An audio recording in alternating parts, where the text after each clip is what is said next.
Who's your beef with? Is it Fauci? Is it the NIH? Is it the WHO? Is it the schools that basically told you that you couldn't be a part of it anymore? Is it big tech?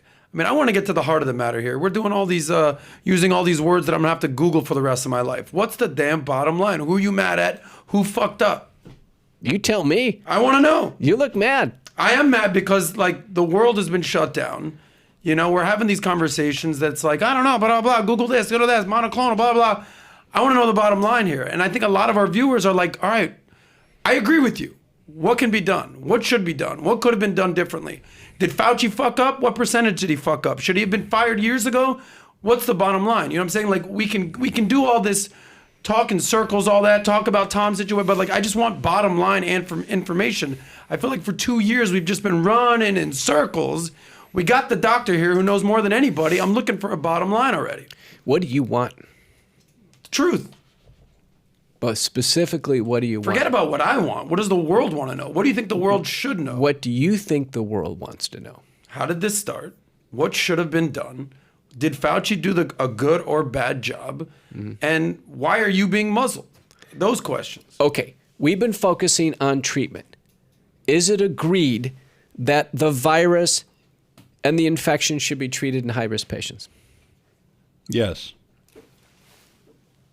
Say the question again, please. Is it agreed that the virus and the infection should be treated in high-risk patients? Is there any resistance to that? Elderly people, immune compromised, Yes. very, very heavy people who are smokers under 40, that whole group, yes. Okay, so don't you want information, rapidly available information, to patients and to doctors and to health systems to treat patients? Don't you want those doctors and health systems to treat patients early to prevent hospitalization and death? Yes. Okay, then where have you been? Where have you been? Me? Yes. Where have I been? Yes. What the hell does it matter where I've been? Because it matters. Because it community. matters. If you haven't spoken up, if you haven't stepped out, if you haven't done a lick of anything, then you're as complicit as everybody else. Where have you been? I think that's a horrible, unfair charge, Dr. McCullough, because what am I supposed to do? I'm living my life. I'm 39 years old. This thing just happens out of nowhere, and you want me to, quote unquote, step up? What the hell do I know? What the hell do any of us know? Doesn't matter what you know. It matters what you want. How would I know what I want, or how would anyone know what they want when they've never even heard of COVID? And the world and people are telling you, hey, you know, shut down for 2 weeks, shut down for 2 months. I'm supposed to step up. The average person is supposed to step up. This is where we trust the science. This is where we trust the medical field. This is where we trust people on stage with the mics. So for the average person to quote unquote step up, I feel like is a little inappropriate. Listen, you're not an average person. You're sitting with 2 cans on your ear, and a lot of people are listening to you. You're not an average person. You just told me you wanted to be treated. And I'm asking you, what have you done? Do you see the problem? The media is as complicit as the biomedical pharmaceutical complex. You're not demanding treatment. And because you're not demanding treatment, and the average person is not demanding treatment, what's happening is people are not being treated by the virus. People are coming to me and saying, Dr. McCullough, save America. You're the one who published these protocols. You're the one to do this. Do even more. And what I'm telling you, if we don't have 330 million people screaming for treatment, whether it's this virus or the next one. I think they were, though. No, I think they were, though. I think they were. Show me. I think, well, okay, fine. Let's go through it. And I'll process this like a lawyer, and I'm not even a lawyer. I think, number one, a lot of people, we had Malone on, Dr. Malone on. And when we had Dr. Malone on, I think it was the next day after he was on Rogan. And it just so happened we didn't even know each other's calendar, but he apparently was doing a tour. He was on Rogan one day, the next day he was with us, right? And you're familiar with Dr. Robert Malone. Yeah. And he was taken down immediately. We had Judy Mikovits on at the peak. I'm talking 2 years ago. We had her on in April of 2020. We had Judy Mikovits on. First day gets a couple million views. Boom, the video is taken down. We had RFK on, come in and debate Dershowitz on the topic of vaccine mandates a year and a half ago, 2 years ago. I'm not even talking about it in the last 3 months. Year and a half ago, in the thick of things, they came and they debated, and that video is still on the internet till today. It's a couple million views. We've brought a lot of people on, but the challenge becomes the ability for yesterday, Trump was on this podcast, Full Send, Nelk Boys, right? And The video, Trump says, don't worry, this thing's not going to stay on for too long. And next thing you know, less than 24 hours, gets 5-6 million views and it's taken down. And, he gets on Hannity to say this thing was taken out. But I told him it's going to be taken out because Dana White wanted him to do this podcast. So censorship, what I learned from the outside, here's what I've learned as the non-expert. I learned that the most powerful organization here when it comes down to handling pandemic, for me to be able to seek the truth, is the one that's putting the muzzle on the average day-to-day person that eventually says, I'm not going to post anything. Why do we not have your video today on YouTube? Why is this not being posted on YouTube? Why is this only being posted on Spotify and Apple and Stitch and all the other? Why not? Because we know the folks at Google are not going to let this thing stay for another 24 hours. It'll be taken down. We'll get a strike. Then we can't do any podcasts, and we're shutting down for doing podcasts for a week. And then we may get a second strike. Then we're shutting down for 3 months. Then we don't have a product to produce.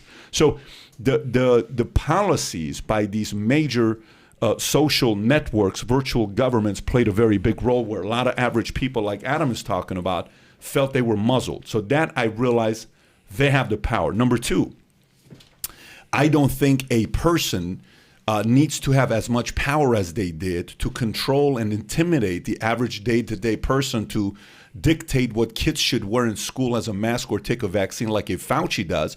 I think giving too much power to one person is very scary when it comes down to something like this. A president, I get it. There's got to be a shot caller. Someone's got to make the decision because we have Congress, Senate, we have a system, judicial system, legislative. We have a system that works. Even a Joe Manchin, his vote mattered so much that the left was upset. Our system, for the most part, works. It's a decent system that we have. But Fauci had a little too much of a monopoly, and everybody had to look at him as the man. At first, if you think about when the pandemic first got started, it wasn't just Fauci. It was a group of people that we heard. It was Birx, it was him, it was a handful of other people. It wasn't just Fauci.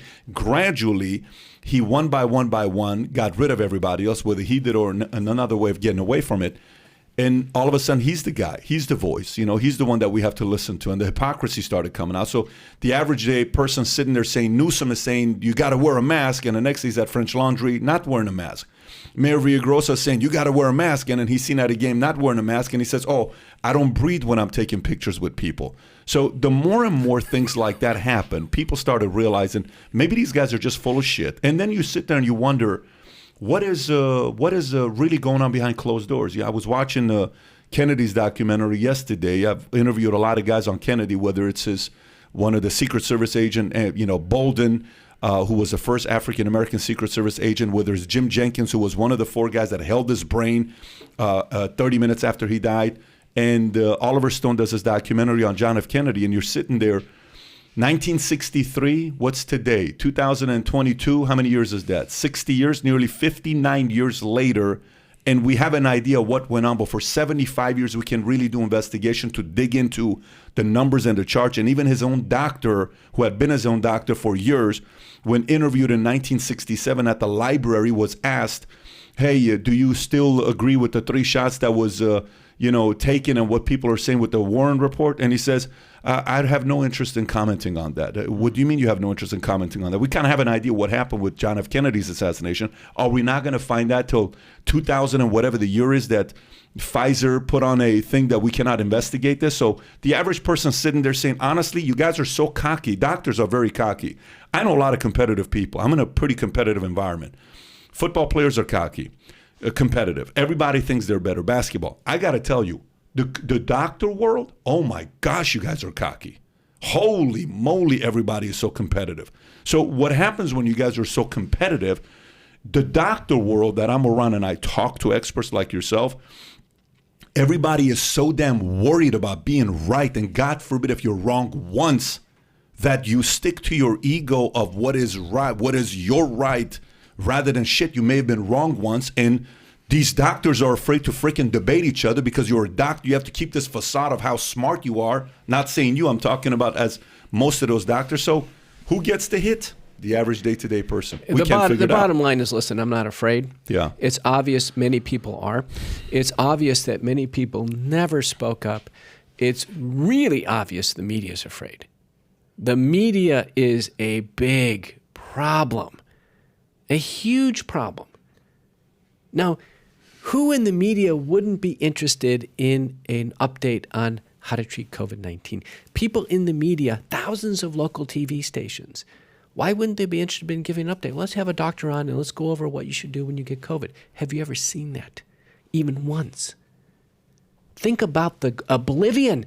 It didn't come into the producers' minds once to go over an action plan when senior citizens get COVID? Not once.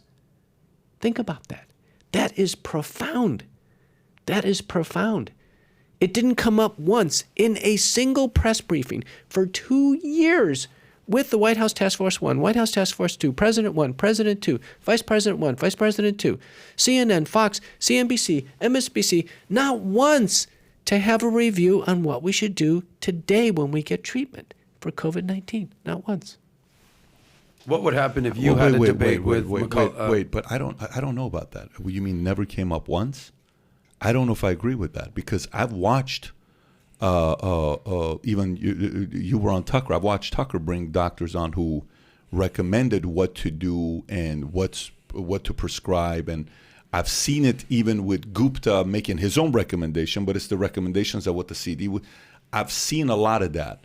I have one concern. Here's the only concern I have. Very simple for me.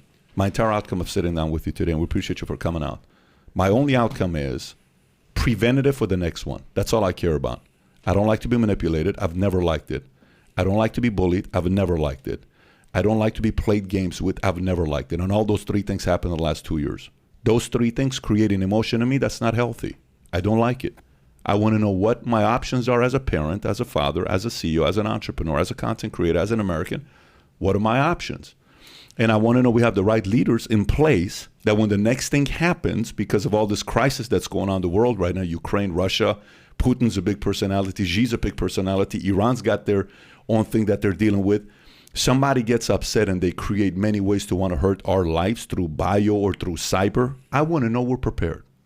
And I want to know what controls do I have as an individual when I deal with a doctor, when I deal with the people that's their duty to do what they're doing on a daily basis. That's my biggest concern I have now. I tell you, I totally disagree with you. We have not seen anything on early treatment. The minimum standards as a citizen and a doctor that I would expect is monthly updates. We've had nearly 1 million people die of this illness. We've had tens of millions of hospitalizations. Not enough. Not nearly enough. Monthly updates, full review, action plan, billboards up in every city, how you get treatment. Every single medical group emails. Outpatient treatment centers. People get sick with COVID. They should walk in right, I agree and they with should that. be treated. Not even close. You're not even on first base. You haven't even gotten out of the dugout. I am telling you, the next one that comes, we better have a completely different plan. We better have our marquee medical institutions step up. I told Tucker Carlson, I said, you know, there's no Mayo Clinic protocol to treat COVID-19. There's no Harvard protocol. There's no Duke protocol. They haven't done a single thing. They haven't attempted to treat a single patient to prevent hospitalization. Even when they get in the hospital, they don't have any unique, innovative, advanced protocols. It is a complete and total failure. I completely disagree with this. And one of the reasons why this has happened is the media has been complicit in this. The media has had an oblivion to early treatment, and the people haven't demanded it. The people have been slaughtered by this virus. If you enjoyed this short clip, click over here to watch another short clip. And if you want to watch the entire episode, the entire podcast, click here.